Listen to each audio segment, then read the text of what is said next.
All right, let's talk about one of the most stressful situations any homeowner can face.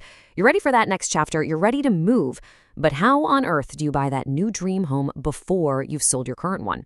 Well, don't worry, we've got the playbook for you. I mean, this is the big one, isn't it? You've been scrolling the listings, you've been going to open houses, and then boom, you find it. The perfect place. But there's just one tiny problem. All that money you were planning to use for a down payment, it's completely locked up as equity in the house you're still living in. And it really feels like you're stuck, right? You can't sell, because where would you go? But you can't buy, because you don't have the cash from the sale. It is the classic catch-22. But I'm here to tell you it's not a dead end. It's a puzzle, and it absolutely can be solved. You've got some really powerful strategic options. So let's just reframe this whole thing. This isn't a problem. It's a strategic challenge. And this right here, this is your official playbook for how to handle it. We're going to break down the exact moves you can make to get you into that new home on your own timeline. Okay, so let's really dive into the heart of the matter.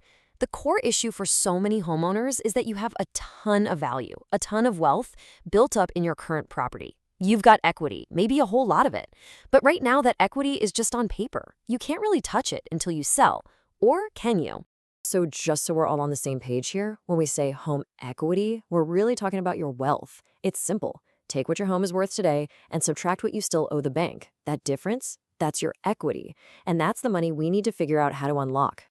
All right, let's get into our first play. This one is probably the most common, and for a really good reason. We call it Bridge the Gap. And it all starts with making a low down payment on your new house. So here's how it works, broken down into 4 steps. First, and this is absolutely key, you have to have the income to qualify to carry both mortgage payments at the same time, at least on paper. Next, you'll use some of your savings to make a smaller than you planned down payment, maybe just 3.5% to 5%. Yeah, this might mean paying PMI for a few months, but stick with me, we'll get rid of that later. Third, you do it. You close, you get the keys, you move into your new home. And fourth, now you can sell your old home without all that pressure of being rushed or, homeless. Okay, let's fast forward. You did it. You bought the new place, the for sale sign is down on the old one, and now you have a big pile of cash from that sale sitting in your bank account. This brings you to a whole new decision, a fork in the road for your finances. So what do you do with that cash? Your end game here comes down to one of 2 moves. You're either going to refinance or you're going to recast. And which one is right for you depends entirely on one single thing. What have interest rates done since you bought your new home? Look how clearly this lays out your decision. It's actually pretty simple. If interest rates have dropped since you bought, awesome, you're going to refinance. You take that cash from your sale, you get a brand new, smaller loan, and you lock in that awesome new lower rate. But if rates have gone up, the last thing you want to do is refinance. Instead, you'll do what's called a recast. You just send a big lump sum of your sale money to your current lender, and they recalculate or re-amortize your loan. Your monthly payment goes way down, but you get to keep that amazing lower interest rate you already had. And hey, in both scenarios, by putting that big chunk of equity into the loan, you get rid of that temporary PMI we talked about earlier. Win-win. Now, recasting is a fantastic tool to have in your back pocket, especially when rates are going up. But, there's always a catch. And there's one detail about the process you absolutely need to know about. And this timeline shows it perfectly. Once you send that big check to your lender, it doesn't just instantly change your payment. No. The lender can take anywhere from 3 to 5 months to actually process the recast. So during that time, your money's gone, but your payment is still the same. It's a bit of a waiting game, for sure. But honestly, even with that wait, it almost always beats the alternative of refinancing into a much higher interest rate. Okay, on to our second big strategy. This one is all about planning ahead. If you even think you might be in this buy before you sell situation down the road, opening a home equity line of credit, or a HELOC, is a super proactive move you can make right now. So here's the play-by-play. Before you even start seriously shopping, you get a HELOC on your current home.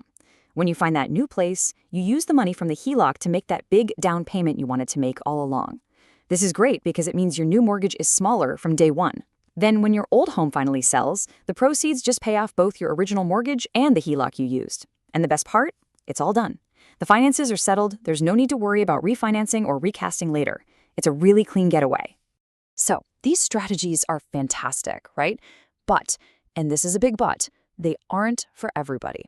They really hinge on 2 non-negotiable ground rules. You've got to have both of these things in place for this playbook to actually work for you. These are the 2 pillars. First, you have to have enough income and low enough other debt that a lender will approve you to carry both mortgages at the same time, even if it's just for a few months. And second, you have to have the savings for that initial smaller down payment to get your foot in the door of the new house.